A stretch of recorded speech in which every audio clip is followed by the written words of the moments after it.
Greetings, I'm Maurice Kenner, Circuit Public Defender for the Atlanta Judicial Circuit, which serves Fulton County. Welcome to this edition of The Defender. As a part of the Georgia Public Defender Council, our team advocates for those who are charged with a crime and who are within a certain income threshold.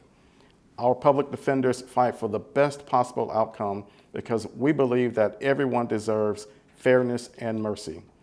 Public defense is not just a job, it's a calling. Every day, our attorneys walk into courtrooms where the stakes are high for many of our clients. Funding and resources are limited, and courts do not always favor the vulnerable. Despite the odds, our attorneys show up and they advocate for the people who cannot afford a lawyer. The work of a public defender is demanding and meaningful. In this episode, we're introducing you to Shambraya Goodman, who has recently joined our office as an assistant public defender. We will discuss what brought her to public defense, what she has learned so far, and why she chooses this position at such a critical time for the Fulton County justice system.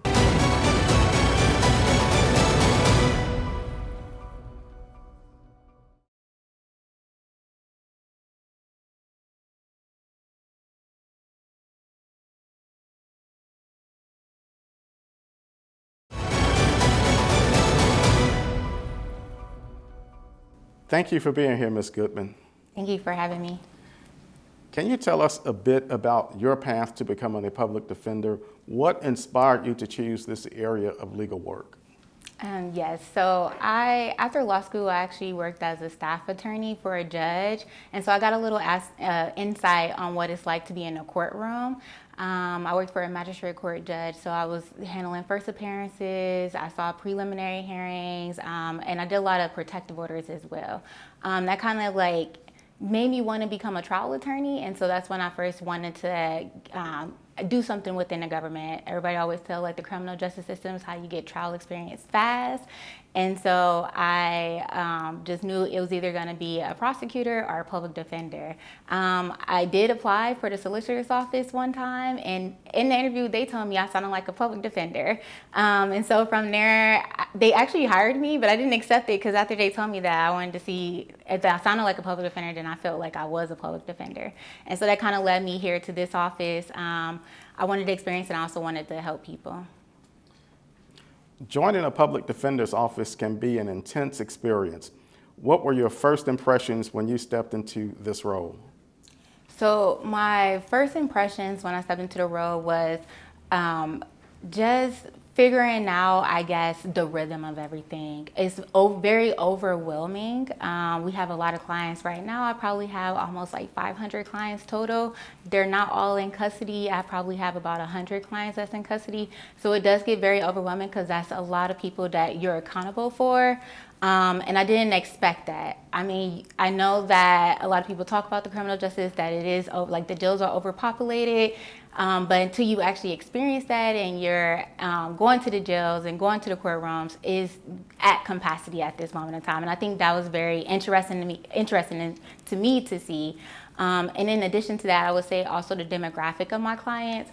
Most of my clients are some of them don't graduate from high school. Majority of them are Black African Americans, and a lot of them come from low socioeconomic environments. And I think that also opened my eyes because a lot of times, you don't really realize who are the people that are getting arrested because a lot of the time the population just kind of throw them out.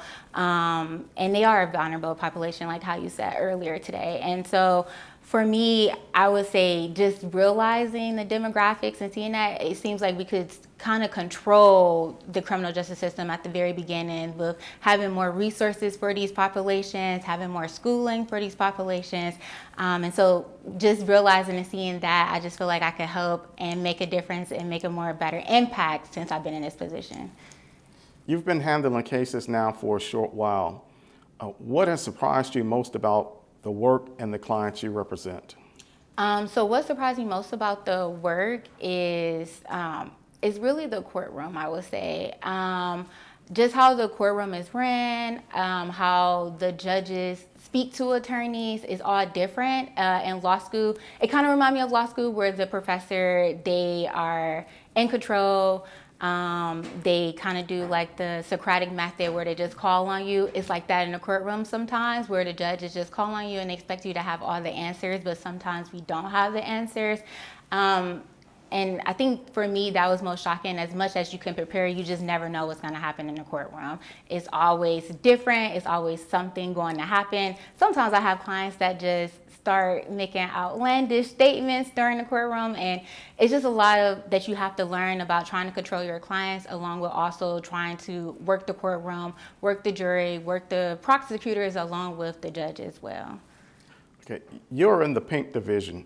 Can you tell me what that acronym stands for, and walk us through a typical day for you and how you prepare for court and meet with clients?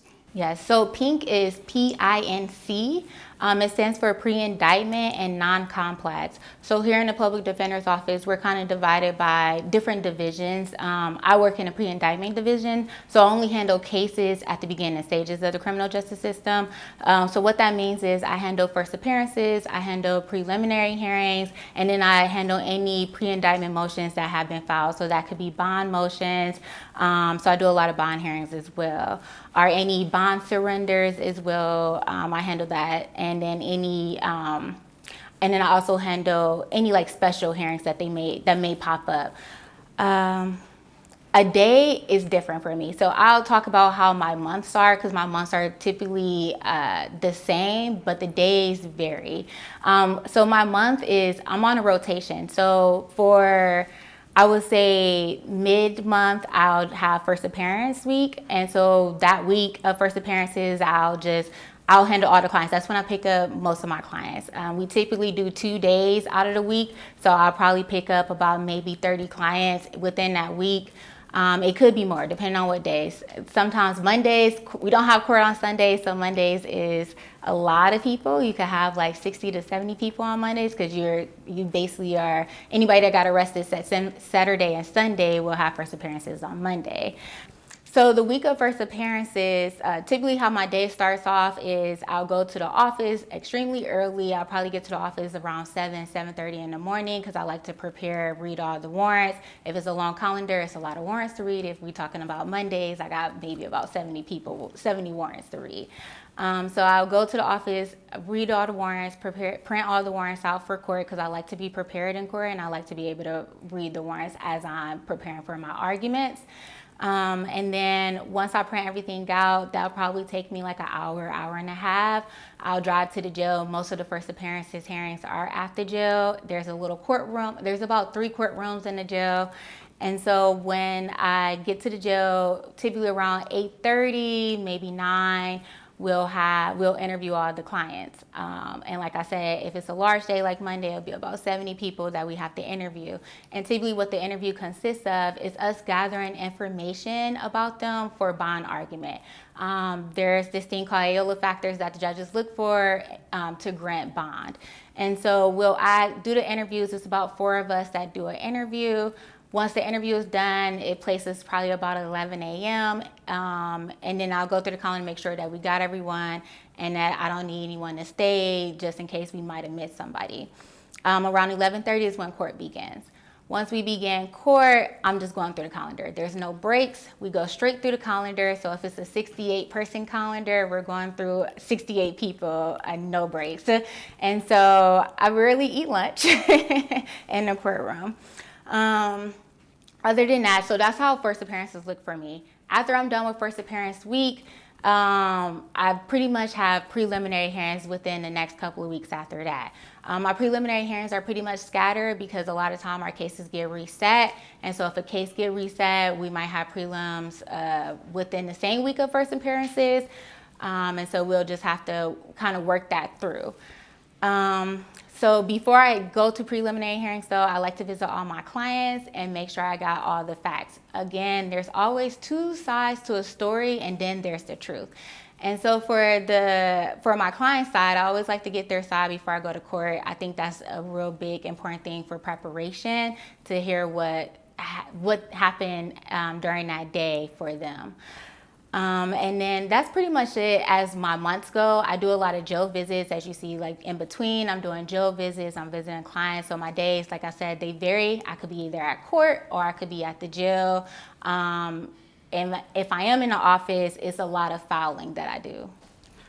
How do you approach building trust with your clients, especially when they may be facing serious charges and challenging circumstances?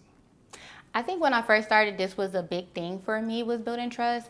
But I would say recently, my clients, I relate to them. Like I said, the demographics of my clients are majority Black, and so it's easy for me to relate to them. They remind me of friends and family. So, and I also come from the same environments that they come from as well, so I can easily understand what they are trying to relate to me or are trying to say to me. I will say that I have got a compliment from another attorney as far as being relatable to my clients. I'm very empathetic, so I think that also plays a role in that as well. But building trust, if you talk to them and you be honest with them, a lot of things is managing expectations, really. I think a lot of attorneys kind of overcompensate what they can do in a courtroom when you really don't know. Like I said, the courtroom is unpredictable. You never know what's going to happen. And I think a lot of times we have attorneys that just overpromise things, and when you overpromise things and that doesn't happen, then you got a client that doesn't know anything about the law. They don't know what's going on. They don't know the process, and so they're scared at the end of the day. And when you tell them that this is going to happen and it doesn't happen, at that point, there's no trust anymore. And so I think it's just about being real with my clients and letting them know, like, this is what can happen, this is a possibility, just giving them every just giving them every possibility of what can happen in court.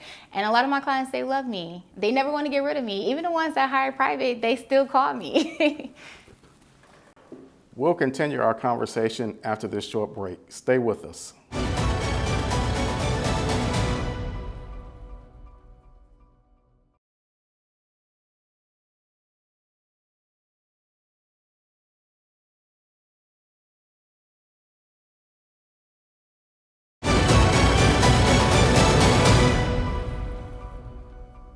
Welcome back. We're here with Shambraya Goodman, Assistant Public Defender.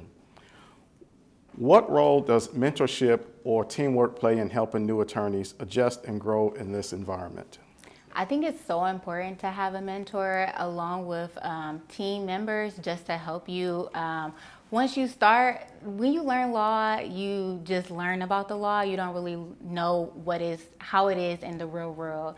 And so I would say, like, law school is completely different than actually practicing. I think with a mentor, they can guide you and help you kind of navigate everything and navigate through the process. For me, I would say I have a lot of mentors. I have a mentor for my personal life and also for my career life as well, because I just think it's just so important just to gain the knowledge. They have done the work before, they've been in my position before, they have the years, they have the experience, and it's really just, I'm there to soak all of that up, so then that way when I become that experience, I'll be the best attorney that I can be. And that's my ultimate goal, is to be the best attorney. And I think with mentors and team members, they help you and they guide you to be the best that you can be. There's often a public misunderstanding about what public defenders do. What's one thing you wish more people knew about your work?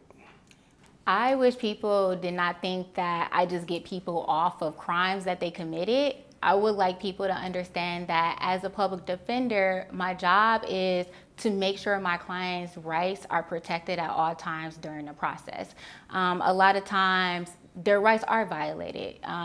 Police officers could come up to them and just talk to them, and now they're stuck in a situation where they're talking to police officers and the officer have no reason to even speak to them, and they might get arrested because they smell like marijuana or something. And so a lot of situations like that pop up where my clients they have a Fourth Amendment right, and a lot of times it's violated. So I'm really there to make sure that they're in jail. If they're in jail, I'm making sure that they're safe.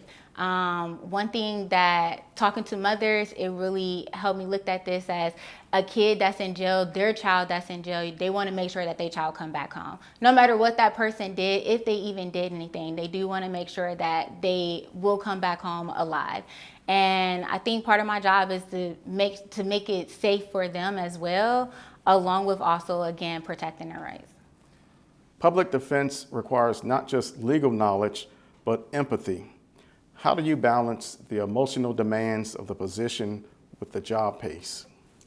I struggle with this at the beginning. I am, like I said, I'm a very empathetic person. I cry a lot. I cry watching the most smallest thing on TV, I'll cry. And so when I first started this job, I felt for my clients a lot, especially my clients that couldn't afford bond. Again, I work in pre-indictment, so most of my clients, they haven't went to trial to be found guilty of anything yet. And so a lot of them are sitting in jail innocent at this point in time, but a lot of them can't afford their bonds. So for me, I would spend hours. I remember for one client, I was at the jail till 9 p.m. trying to figure out how he could post his bonds via his commissaries, which is basically money put on his bookings. We was able to figure it out, and he got released, and that was like one of the greatest things. But I was at the jail for so long, I was exhausted the next day, and I had court. And so I realized I can't do that for all my clients. If I have 500 clients, it's hard to stay somewhere and be somewhere till 9 p.m. for every client. It's just overwhelming. And I think I was feeling burnt out at the beginning of this year, and I was probably only working for 3 months at that point. But now it's better. I learned that I could still be the best attorney and then put aside my feelings as well. I think being empathetic helps with the passion, and that's why I do a great job at my job, because I'm passionate about it. But too much of it, I think, will also burn you out. And so you just have to find that balance of, I am helping people. It's not like I don't care, but sometimes you got to turn that switch off. Like, at this moment of time, I'm focused on this client. This client, he's going to get all my attention because this is his time. He had preliminary hearings. Or this client, I'm focused on them because they have a bond hearing. So it's a rotation that I do now where I basically rotate out my new clients and my old clients to make sure that everyone is getting my full attention, but also not to the point where I'm not taking care of myself and burning out. Looking ahead, what are your goals or hopes for your career in public defense? So I really want to get trial work. I am ready to be in front of a jury. Please put me in front of a jury. I just want to get the experience. I'm ready to make arguments. Right now I make arguments, but I'm at the point where I feel like I'm not making a difference. And I feel like at trial, at least you get to the end of a case and you can actually see a resolution. Right now, I'm just kind of working till I get to that point so I could be in complex. I would also like to get some juvenile experience as well. I think working with the younger kids that's in jail, I could make a bigger impact on them and also influence them to be better, to want to do better, especially since they're so young. They're more impressionable still outside of my adult clients.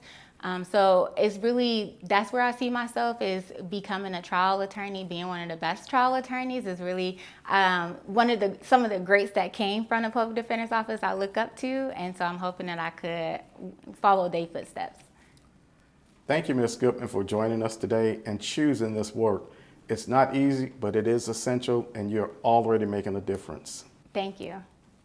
As you have seen today, a career in public defense is a choice. We hope this conversation gave you a closer look at the commitment behind every public defender, especially those just starting. That's it for today's episode of The Defender. Thank you for joining us today. Remember that justice doesn't end with a verdict. It continues through the dedicated work of people who choose to remain committed to fighting for fairness and due process every day. We hope you found it informative and insightful. As always, we're committed to serving the citizens of Fulton County by providing the best legal defense for indigent defendants. I'm Maurice Kenner, and on behalf of our entire team, we look forward to keeping you informed. Until next time, take care.